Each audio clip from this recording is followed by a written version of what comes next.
Okay, ladies and gentlemen. So this is a beautiful restaurant in an Euro-Russian island, very near to Finland, also known as Helsinki. I will tell you the name of this restaurant. It's Inspiration. If you see, the food is real inspiration. Here you go.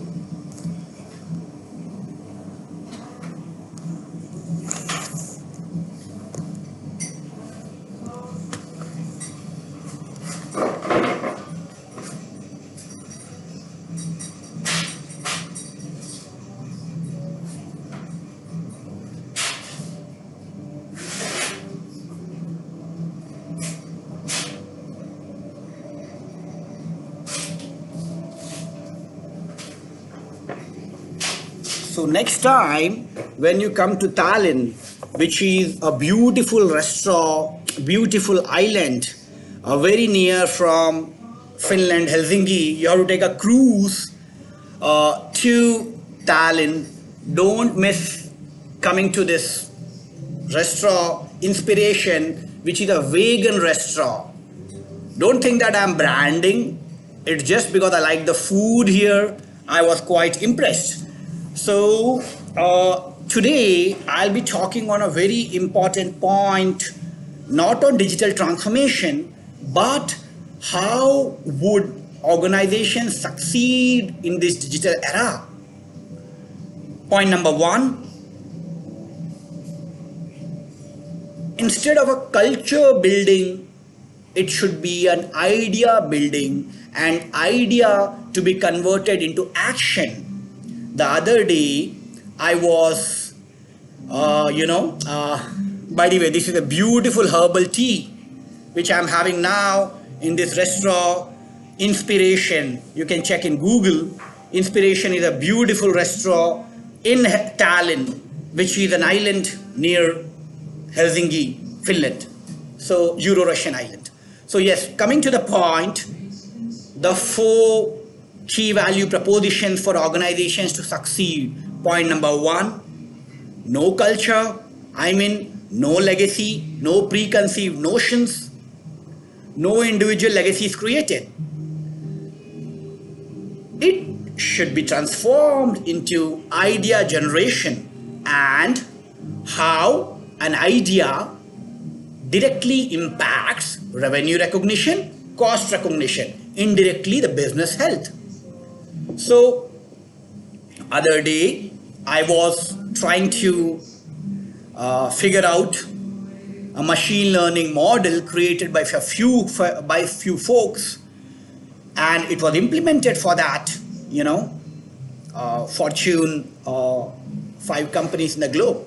So what they did was that the moment a business idea was recognized, before even it was implemented, it was going through that machine learning model, and how it directly increases the revenue recognition, how it dips down the cost recognition was visualized. The moment it had an impact on revenue recognition upwards and cost recognition downwards, the idea was granted and put into action, irrespective where it came from. Point number one, no culture. Instead, transform into idea generation and conversion to action. Point number two, emotional intelligence. Now, emotional intelligence and digitization are, along with idea generation, are quite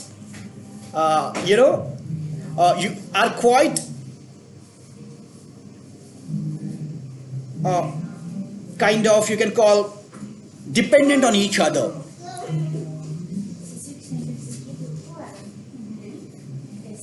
The digitization focuses on bringing up a smarter world, but it can only happen when ideas are converted into action tangible ideas which can connect with the bigger picture of revenue and cost recognition for the business are converted into action. But at the same time, making sure that the culture, any kind of culture, is not allowed to settle down, because it again pulls you back, getting the ideas converted to action. Point number one, no culture zone, only action converted, ideas converted to action. Point number two, emotional intelligence. Now let me come to the point emotional intelligence here, because emotional intelligence is something which a machine or a robot can't have. Now, there it is a fine line. What is the business unit we should put our bucks? What is the business line we should think on a revenue and cost recognition? And then there are certain softer ends like empathy or morality and ethics, which comes into emotional intelligence. Point number three, primarily I would like to tell, even certain HR functions, the business development, how to bring in sales, are driven by right ideas. Many a times we don't end up getting the right business because of the business development done by preconceived notions. Remember the way business development was done 10 years before and the way the business development is done now in this digital era is quite different. Don't expect that you'll get customers just by selling the same POCs or the same dry sales or pre-sales, wherein you don't put up your a model wherein it directly impacts the revenue and cost. In other way, I mean, you have different vendors for solving the business case. Why do they pick you? For that reason, you need to have the extra edge of idea generation and conversion plus emotional intelligence. Point number four, how does the existing organizational landscape adopt to point number 1, 2, and 3? Now, this is something which I will address while my way back from Tallinn to Helsinki on the cruise. Thank you so much, ladies and gentlemen. Thank you. So let me enjoy my herbal tea. It's good. Wow.